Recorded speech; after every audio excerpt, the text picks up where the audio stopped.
Welcome to your rockets. आज हम देखने वाले हैं मदाथी। मूवी की शुरुआत होती है एक छोटे से मैसेज में, जिसमें लिखा होता है कि भारत एक ऐसा देश है जहां करोड़ों देवी देवताओं को पूजा जाता है। हर गांव या कस्बे के अलग अलग देवी देवता होते हैं। इसमें से आधे से ज्यादा देवताओं के बनने के पीछे अन्याय की कहानी होती है। इस मैसेज के बाद हम स्कूटर पर जाते हुए एक न्यूली मैरिड कपल को देखते हैं। दोनों के बीच प्यारी बातें चल रही होती है और हंसते हुए दोनों मादथिया टेम्पल जा रहे होते हैं। तभी बातों बातों में लड़की के माथे पर जो कुमकुम होता है वो लड़के की शर्ट पर लग जाता है। कुछ देर बाद वो लड़की अपने हस्बैंड को स्कूटर रोकने के लिए कहती है और फिर वो रास्ते में स्कूटर रोक देता है। इसके बाद लड़की सामने वाली झाड़ियों के पीछे चली जाती है। थोड़ी देर के बाद जब वो वापस आती है तो वो अपने हस्बैंड से कहती है कि मेरे पीरियड्स आ चुके हैं और मुझे तुरंत एक सैनिटरी पैड्स चाहिए। उसका हस्बैंड उसको समझाता है कि इस सुनसान इलाके में हम पैड कहाँ से लेके आएंगे, आगे चलकर किसी रास्ते में दुकान होगी तो वहां से ले लेंगे। वो कहती है कितनी देर तक नहीं रोक सकती। हस्बैंड भी कह देता है कि अगर तुम्हें बुरा ना लगे तो मैं अपनी धोती फाड़ के दे दूं। वो कहती है कि ये तो एकदम नहीं धोती है, खराब हो जाएगी। अब हस्बैंड सोचने लगता है कि इस सुनसान जगह पर कहां से पैड का इंतजाम करूं।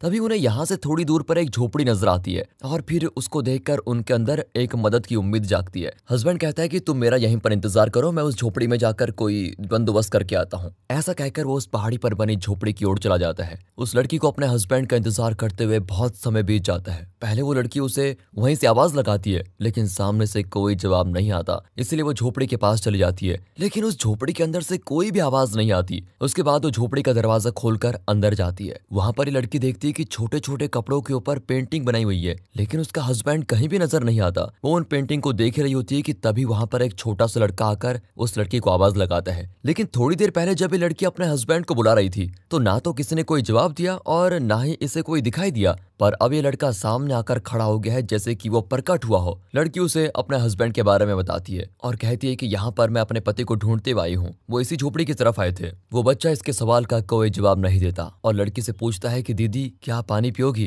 लड़की पानी पीती है और पेंटिंग्स को देखने लगती है। वो बच्चा बताता है कि ये सारी पेंटिंग्स मैंने ही बनाई है। तभी उसका ध्यान एक पेंटिंग पर जाता है जिसमें सभी लोगों की आंखें सफेद होती हैं। लड़की उससे पूछती है कि इस पेंटिंग में सभी लोगों की आंखें सफेद क्यों हैं? बच्चा जवाब देता है कि ये सभी लोग अंधे हैं। अंधे हैं मतलब इनके साथ हुआ क्या है, ये सब अंधे क्यों हो गए? बच्चा कहता है कि ये बहुत ही लंबी कहानी है दीदी और ये सभी पेंटिंग इस कहानी से जुड़ी हुई हैं। इन अंधे लोगों की पेंटिंग इस कहानी का अंत है। फिर वो लड़की उस बच्चे की पेंटिंग से इतनी इम्प्रेस हो जाती है कि उसको अपने हस्बैंड का ख्याल ही नहीं रहता और वो उससे पेंटिंग के पीछे की कहानी सुनाने को कह देती है। कहानी की शुरुआत में एक औरत सुबह सुबह पहले मिट्टी को इकट्ठा करके एक टोकरी में भर रही होती है। टोकरी भरने के बाद ये औरत तालाब के पास आकर आवाज लगाती है कि योशना जल्दी बाहर निकलो, सुबह होने वाली है और गांव वाले थोड़ी देर में आते ही होंगे। फिर योशना पानी से बाहर निकलती है और अपनी माँ के साथ अपने घर की ओर रवाना होती है। रास्ते में योशना अपनी माँ से कहती है कि माँ कोई आ रहा है। इतना सुनने के बाद उसकी माँ मिट्टी से भरी टोकरी को वहीं छोड़कर झाड़ियों में छिप जाती है। वहां साइकिल पर एक लड़का आता है और उस टोकरी को देखकर आवाज लगाता है कि कौन है यहाँ पर और किसने बीच रास्ते में टोकरी छोड़ दी है। तभी झाड़ियों के पीछे से योशना की माँ कहती है मालिक हम देखने लायक नहीं है, मैं तो बस मिट्टी लेने के लिए यहाँ पर आई थी। अब वो लड़का उसको डांटता हुआ कहता है कि क्या तुम लोग मिट्टी लेने के लिए अंधेरे में नहीं जा सकते, और ये कहकर वो वहां से चला जाता है। फिर माँ और बेटी मिट्टी लेकर चले जाते हैं। योशना एक ज्वाइंट फैमिली में रहती है जिसमें उसके माता पिता और दादा दादी हैं। इसका घर भी काफी छोटा है। योशना को चार दीवारी में बंद रहने के कारण बाहर की दुनिया का कुछ भी पता नहीं होता। वो जंगल में आने वाले लोगों के साथ चुपके से मजाक करती है और झरने में नहाकर अपनी लाइफ एंजॉय कर रही होती है। योशना की हरकतें उसकी माँ को बिल्कुल भी पसंद नहीं होती और वो अपने पति को कहती है कि भगवान ने हमें इस नीच जाति में क्यों पैदा किया होगा। मैं योशना को हर रोज बाहरी दुनिया से बचाती हूँ, लेकिन तुम्हारे और तुम्हारे बाप के लाड़ प्यार ने उसे बिगाड़ दिया है। योशना के पैर में चोट लगी है और उसकी दादी चोट पर मरहम पट्टी कर रही है। तभी उसका दादा वहां आकर चोट पर लगाने के लिए उसे हल्दी और कुमकुम देता है। उसकी दादी हमेशा उसके दादा को डांटती है क्योंकि वो पहाड़ों पर जाकर तपस्या करते हैं। अगले दिन हम देखते हैं कि गांव में लोग अपनी देवी की पूजा कर रहे होते हैं। तभी एक औरत के अंदर देवी आकर गांव वालों से कहती है कि अगली पूर्णिमा से पहले इस गांव में मेरा मंदिर बनाओ, नहीं तो अनर्थ हो जाएगा। मंदिर में चल रही इन सभी चीजों को योशना पहाड़ी पर खड़ी होकर देख रही होती है। उसके बाद योशना किसी झरने में नहा रही होती है। तभी वहां पर एक लड़का अपने गधों के साथ आता है। इस लड़के का नाम पनियन है। पनियन अपने गधों को नहलाने के बाद खुद नहाने लगता है। योशना दूर से उसको नहाते हुए देख लेती है और उसे पहली ही नजर में पनियन से प्यार हो जाता है।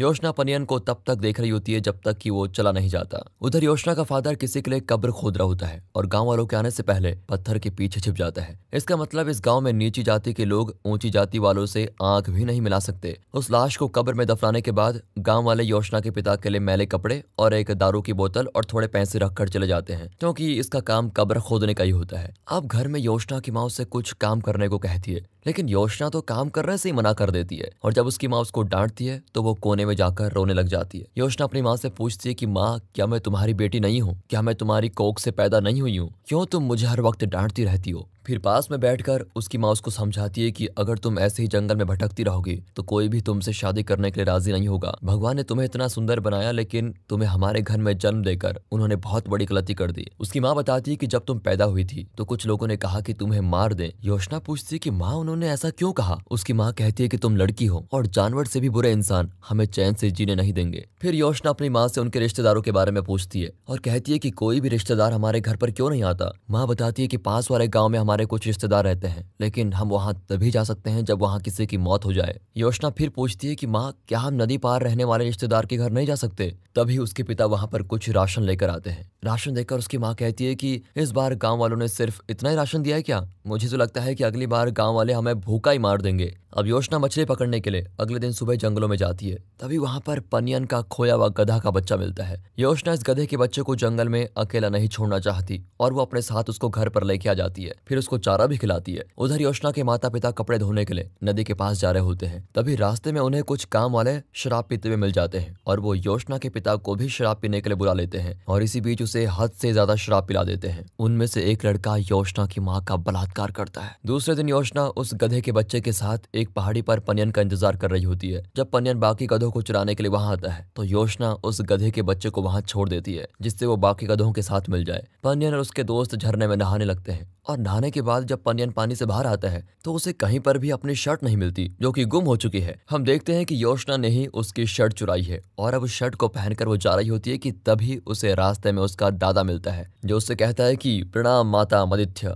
योशना उसको समझाती है कि मेरा नाम मदित्य नहीं योशना है। तभी उसका दादा प्रणाम करता हुआ हाथ जोड़कर उसके पैरों में लेट जाता है। योशना को कुछ भी समझ में नहीं आता और वो वहां से चली जाती है। इधर गांव वाले देवी का मंदिर बनाने के लिए चंदा इकट्ठा कर रहे होते हैं। गांव का मुखिया उनका नाम पढ़ने लगता है जिन्होंने चंदा दिया। पनियन मुखिया से कहता है कि 2 लोगों ने 100 रुपए दिए हैं जो मैंने लक्ष्मण को दे दिए थे, लेकिन उनमें से कुछ रुपये कम है। तभी लक्ष्मण कहता है कि मैंने उतने की ही पर्ची कटवाई जितने रुपये पनियन ने मुझे दिए थे। इसके बाद तो दोनों में बहस हो जाती है। मुखिया इन्हें देवी के चंदे के साथ हेराफेरी करने के लिए दोनों को 50 रुपए का जुर्माना लगाता है। इसके बाद गाँव वाले देवी की मूर्ति बनाने के लिए एक पत्थर को सिलेक्ट करते हैं और उस पत्थर की पूजा पाठ करके उसे गांव को ले जाने लग जाते हैं। मंदिर का काम जोरों शोरों से शुरू होता है और कुछ दिनों के बाद मंदिर बन के बिल्कुल तैयार। फिर मंदिर में एक प्रोग्राम होता है, इसलिए सारे गांव वाले मंदिर के पास जाने लगते हैं। योशना पहाड़ी पर बैठकर सब कुछ देख रही होती है और उसका वहां जाने का बहुत मन होता है। रात होने पर वो हिम्मत जुटाकर गांव में जाती है, क्योंकि उसे पनियन को देखना होता है और उसकी शर्ट को वापस भी करना है। मंदिर से दूर पनियन और उसके दोस्त शराब पी रहे होते हैं। वहां पर लक्ष्मण भी होता है। फिर उन दोनों के दोस्त दोनों की वापस दोस्ती करवा देते हैं। योशना यहाँ एक पत्थर के पीछे से छुपकर पनियन को देख रही होती है। तभी अचानक लक्ष्मण टॉयलेट करने के लिए वहां आता है और उसे कुछ आवाज आती है, इसलिए वो अपनी टॉर्च से देखता है तो वहां पर योशना दिखाई देती है। योशना उसे देखती है और अपना मुंह छिपाकर कहती है कि मालिक, हम देखने लायक नहीं है, और वो लक्ष्मण को अपने माता पिता के बारे में बताती है। लक्ष्मण उसे पहचान जाता है और उसके पास पनियन की शर्ट को देखता है और इस मौके का फायदा उठाकर वो योशना का बलात्कार कर देता है। इसका बलात्कार करने के बाद लक्ष्मण अपने दोस्तों के पास जाकर इसके बारे में बताता है। इसके बाद एक एक करके लक्ष्मण के सभी दोस्त योशना का बलात्कार करने लगते हैं, क्योंकि लक्ष्मण ने अपने सभी दोस्तों को बताया था कि उसने यहाँ पर एक प्रोस्टिट्यूट को बुलाया है। इसी दरमियान पनियन भी योशना के पास जाता है और उसका बलात्कार कर देता है। अंधेरे में उन्हें योशना का चेहरा दिखाई नहीं देता और इस तरह योशना जिसे प्यार करती थी वो भी उसका बलात्कार कर देता है। इधर योशना की पूरी फैमिली उसे ढूंढने में लगी हुई है और योशना को ढूंढते हुए उसके पिता उसके दादा के पास आता है। तो उसका दादा बताता है कि भगवान को तुम यहाँ कहाँ ढूंढ रहे हो? अगर भगवान से मिलना है तो तुम्हें मंदिर में जाना होगा। अब योशना उन दरिंदों के जाने के बाद एक छोटे से गधे पर बैठ जाती है और ये गधा उसे मंदिर के पास लाकर छोड़ देता है। सुबह होने पर योशना का परिवार जब मंदिर के पास आता है तो उन्हें वहां पर खून से सनी हुई उसकी लाश मिलती है, जिसको देखकर योशना की माँ